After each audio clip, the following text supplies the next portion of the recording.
dari resolusi jihad 22 Oktober 1945 memantik semangat dan gairah siapapun pada saat itu untuk mempertahankan Indonesia yang baru seumur jagung dimerdekakan.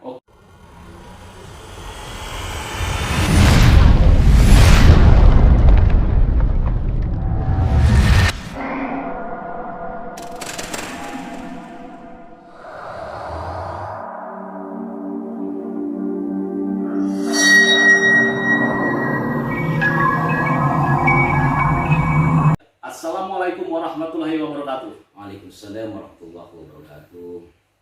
Hari Santri 22 Oktober. Bukan main-main makna dari Hari Santri.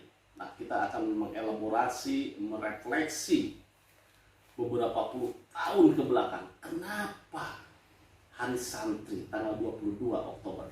Nah, saya sekarang bersama dengan Gus Air Ali Rahman ya. Siap. Santri Madura ya. Kalau masih dianggap santri ya.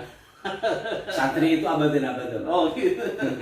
Kalau saya sudah pos santri. Kecuali sudah berhenti jadi santri jadi kiai gitu. Kelas saya masih santri. Tapi bukan anak buahnya Panglima Santri. Ya, ini kan tanggal 22 Oktober terkenal dengan resolusi jihad. Betul. Nah, kalau kita flashback, bagaimana situasi ketika 22 Oktober 1945? Pertama yang harus kita ketahui ya, setidaknya ada dua sisi menurut saya di Hari Santri Nasional yang keberapa ini sejak 2015 disahkan oleh pemerintah ya. Pertama tentang santri itu sendiri, bahwa santri adalah sebuah sebutan bagi mereka yang belajar ilmu, itulah yang menjadi dasar tata cara pengajaran khas Nusantara. Walaupun cantrik lah. Ya dari cantrik atau dari kata sastri. Ini kan kalau hasil ngaji sejarah saya dulu di Bumi, bahwa sistem pesantren atau murid-murid yang disebut santri itu adalah lembaga pendidikan tertua di Nusantara. Maka sangat paslah ada Hari Santri Nasional. Walaupun kita tahu adanya Hari Santri Nasional tidak lepas dari kontrak politik kan gitu.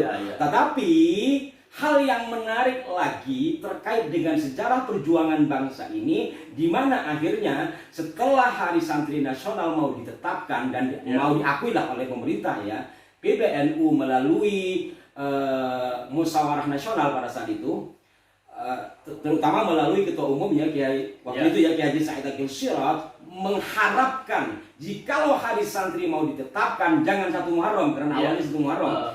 Karena 1 Muharram itu adalah milik kaum muslimin di seluruh dunia. Indonesia punya hari yang sangat pas untuk jadikan Hari Santri, yaitu tanggal 22 Oktober. Kenapa 22 Oktober? Karena 22 Oktober adalah rapat terakhir dari para konsul ulama NU se-Jawa Madura untuk menentukan sikap negeri ini mau dibawa kemana. Karena pada saat itu Indonesia merdeka baru seumur jagung. Indonesia merdeka 17 Agustus. Agustus, September, Oktober. Tiga bulan ya? Ya, bulannya 3. Tapi kalau hitung hari kayaknya sih baru 2 bulan. Dan pada saat itu Indonesia belum mendapat dukungan dari negara di dunia. Sementara rongrongan terhadap Indonesia yang mendeklarasikan atau memproklamasikan kemerdekaannya itu sangat luar biasa. Maka sebagaimana umum diketahui, Bung Karno kemudian terjadi dialoglah dengan Roisul Akbar NU Kiai Haji Hasyim Asy'ari, yang dari sini kemudian lahirlah rapat 21 hingga 22 Oktober yang melahirkan resolusi jihad. Pemirsa, kalau kita baca sejarah dan buku bagaimana resolusi jihad itu Kiai Haji Hasyim Asy'ari memberikan sebuah perintah perintah untuk berjihad melawan penjajah. Disitulah makna dari resolusi jihad itu ada 2 dimensi. Yang pertama dimensi politis, ketika santri bergerak, masyarakat bergerak, ada perlawanan di situ bahwa Indonesia ada. Yang kedua persatuan dan sebenarnya juga bagaimana ini memerankan tokoh-tokoh agama. Karena mungkin Bung Karno juga sadar betul bahwa NU selain Muhammadiyah pada saat itu sudah sangat besar ya, ada NU yang dihubungi yang juga besar, sehingga kan perlu dukungan besar. Kembali lagi kepada resolusi jihadnya itu, di sini ada peranan agama. Iya. Karena ada kewajiban di naskah resolusi jihad, dan sebelumnya ada namanya fatwa jihad. Jadi sebelum resolusi jihad itu ada fatwa jihad. Tapi kalau dua-duanya kita simpulkan, gampangannya itu semacam fatwa kan. Fardu ain, wajib bagi masing-masing orang Islam, laki atau perempuan yang baligh dan sehat dalam radius sekian kilometer, fardu ain untuk berperang. Nah di sini kan perang luar biasa. Artinya kalau saya berperang mati, sakit. Kalau saya sehat tapi tidak berperang, haram. Di samping juga ketika berbicara santri pada saat itu, saya tidak menyampaikan yang lain ya, seperti kelompok pemberontakan yang dipimpin oleh Bung Tomo. Tapi kalau kita khusus pada santri, bagaimana menyebarkan informasi melalui jaringan santri dan NU ya. Karena apa? Ketika santri itu jaringannya kan dari kiai ke kiai, dari langgar ke langgar, dari masjid ke masjid. Oh ada fatwa begini kan, beda sama sekarang, nggak ada medsos. Dari situlah kemudian singkatnya dari resolusi jihad 22 Oktober 1945 memantik semangat dan gairah siapapun pada saat itu untuk mempertahankan Indonesia yang baru seumur jagung dimerdekakan. Oke, disitulah peran-peran ulama dan santri yang sejarahnya sempat dipinggirkan itu ya. Nah, kalau kita lihat, jadi hari santri bukan ujung-ujung lah kalau bahasa ujung-ujung dari santri untuk gagah-gagahan, tetapi makna politisnya ini luar biasa. Ketika santri berjuang, ulama berjuang, ada apresiasi dari sebuah negara. Itu makna politisnya. Dan ini sangat penting bahwa peran ulama, peran santri ketika itu memang ada. Betul, bukan penonton. Jadi bukan penonton, menjadi bagian dari garis depan untuk memperjuangkan kemerdekaan. Walaupun kiai-kiai tidak berharap mendapatkan jabatan apa dari Bung Karno lah pada saat itu ya. Tapi bagaimana secara hukum? Yang menarik itu dihukumi, karena kan kurang lebih pertanyaan Bung Karno itu bagaimana mempertahankan kemerdekaan sebuah negara dalam hukum Islam bagi negara yang non Islam. Artinya pada saat itu kalau naskah ini benar gitu, bahwa Bung Karno sudah menggarisbawahi bagaimana hukumnya mempertahankan kemerdekaan negara secara hukum Islam bagi negara yang bukan negara Islam. Itu kurang lebih. Tapi memang ada kelompok yang nyinyir atau dalam kurung suka ini gitu. Wah, hari santri apain gitu. Memang istimewanya apa? Nah, ini sebetulnya yang harus dielaborasi, bahwa peran santri, peran ulama ketika di kemerdekaan itu luar biasa dahsyat. Dan Indonesia ketika di Surabaya pecah 10 November, dari situlah. Istilahnya kalau dari hasil penelitian ya, pemantik semangat yang kemudian melahirkan 10 November itu dari fatwa jihad, resolusi jihad. Karena bagaimanapun tidak bisa dipisah. Contoh kalau kita ngambil dari sisi pionir di situ ya, karena dengan pidato yang berapi-api Bung Tomo itu kan bagian dari santri, karena beliau juga sering soal ke Mbah Hasyim, dan beliau juga didukung oleh santri-santri kan. Ada sosok yang legendaris ketika perlawanan 10 November Surabaya, yaitu Kiai Abbas, yang konon kabarnya Kiai Abbas Buntet ya. Buntet. Konon kabarnya dengan bakiaknya itu bisa merontokkan kapal-kapal musuh. Betul. Jadi ini saya pernah membaca dalam buku ya, dari banyak buku ya. Jadi ada kesaksian dari orang yang mengikuti Kiai Abbas Buntet Cirebon ya. Pada saat itu ketika ini kan buah dari resolusi jihad itu ya. Kemudian ketika akhirnya sekutu memberikan informasi bahwa akan membumi hanguskan Surabaya, kan gitu.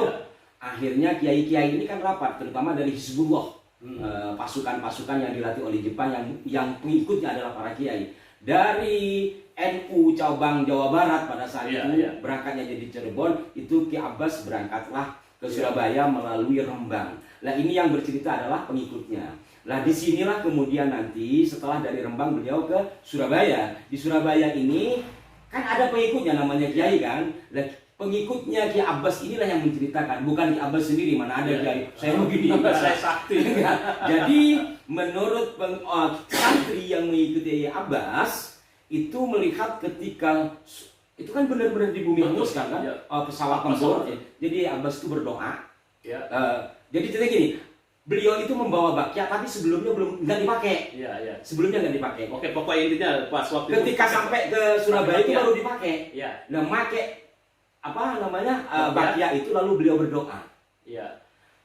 Dari beliau berdoa itu kemudian muncullah berbagai hal seperti alu apa segala macam menghantam pesawat. Oke. Jadi bukan bakyanya dilempar. Iya, Kalau menurut keterangan ini, Iya, tapi iya. ada keterangan lain kan bakyanya dilempar. Wallahu a'lam lah mana yang benar. Iya. Tapi setidaknya satu sama lain saling mendukung kisah ini bahwa Yai Abbas dengan menggunakan bakya itu kemudian beristighosah kepada Allah dan muncullah benda-benda yang merontokkan pesawat. ya. Dan ini mungkin oleh sebagian orang kan dianggap kisah fiktif gitu ya, kayak di film-film. Ya, itu kalau sekarang munculnya itu dukun-dukun ya. Iya.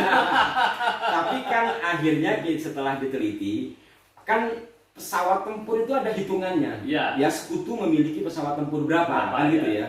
Pesawat anggaplah memiliki 100 gitu. Dan Indonesia kaum pejuang Iya. dari PETA, dari Hizbullah, dari pasukannya Bung Tomo dan yang lain, mereka kan belum memiliki pesawat tempur dan belum memiliki Iya. alat penghalau pesawat. Apa Iya. namanya itu, semacam meriam itu. Iya. Kecuali satu, nanti satu ada ditemukan. Ada satu ditemukan dari saya lupa namanya pejuang Surabaya itu dia membebaskan satu markas senapan punya Jepang, kemudian diutik-utik, Iya. itu asal-asalan mungkin, tapi akhirnya bisa nembak pesawat. Hanya satu itu. Yang lain dari hasil penelitian, anggaplah saya lupa, anggaplah 100 pesawat. Iya. Belanda kehilangan pesawatnya itu, sekutu kehilangan pesawatnya itu banyak. Iya. Maka dari mana? Kalau potong satu yang tadi menggunakan senjata Iya. yang ditemukan Oke, oleh iya. Jepang itu. Iya, Nah, iya. yang lain jatuhnya dari mana? Iya, iya. Maka dimungkinkanlah, semuanya serba mungkin. Maka Keajaiban, dimungkinkan ya. keajaiban dari Ki Abbas Buntut ini yang bisa menghancurkan pesawat. Oke, ini luar biasa ini. Emang kisah mistis kemudian karomah itu sudah biasa ya dimiliki oleh Para kiai. NU. Tapi bukan dipertontonkan ya. Bukan didemonstrasikan, tetapi ketika perang karomah itu atau mungkinlah Kekuatan spiritual supranatural ya. supranatural itu muncul dengan seketika. Percaya tidak percaya Kembalikan kepada Anda.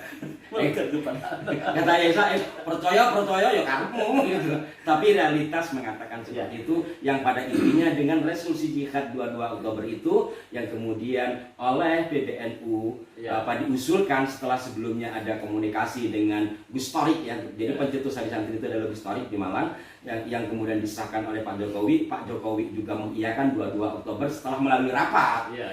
Setelah melalui rapat antar organisasi, walaupun nanti ada organisasi yang nggak setuju setelah ditandatangani, tapi bagaimanapun tetap tidak berubah 22 Oktober. Di sini makna pertama tentang santri sebagai sistem lembaga pendidikan tertua di Nusantara yang sekarang terpinggirkan, bahkan pondok pesantren sendiri sudah mengikuti pola-pola pendidikan Eropa gitu, kan begitu. Tetapi ada hal yang sangat penting, bagaimana Indonesia yang merdeka baru seumur jagung itu bisa bertahan satu di antaranya setelah tercetus resolusi jihad. Maka dengan Hari Santri ini tentunya mengenang kembali perjuangan orang tua kita semua yang dimotori oleh ulama. Oke, ya pemirsa, demikian kita flashback atau kilas balik tentang sejarah kenapa Hari Santri 22 Oktober. Ternyata di balik itu sangat dahsyat bagaimana heroisme para santri, kemudian juga ulama NU dan ulama-ulama yang lain bergerak bersama untuk menghalau penjajah. Dan sekarang kaum santri jangan lembek. Tidak harus berperang dengan senjata, tapi mungkin berperang dengan pemikiran untuk kemajuan Indonesia. Ya, terima kasih. Jangan lupa like, share, subscribe pada Suara TV. Wassalamualaikum warahmatullahi wabarakatuh. Waalaikumsalam warahmatullahi wabarakatuh.